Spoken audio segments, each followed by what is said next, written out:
Humor Armor.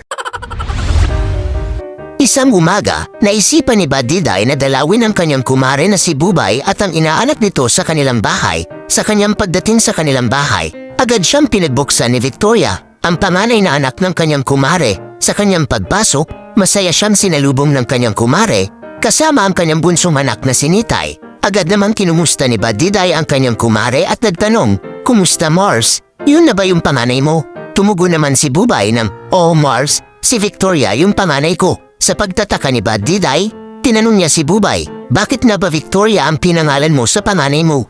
Nakangiti namang sumagot si Bubay, "Kasi Mars, sa Victoria Court namin siya ginawa. Basta kung saan namin sila ginawa, yun yung pinapangalan namin sa kanila." Natigilan si Badiday at tila biglang napaisip. Ilang saglit lang, biglang nagtanong si Nitay, "Mama, sino po siya?" Nainis si Bubay sa pagsingit ni Nitay sa usapan nila ni Badiday.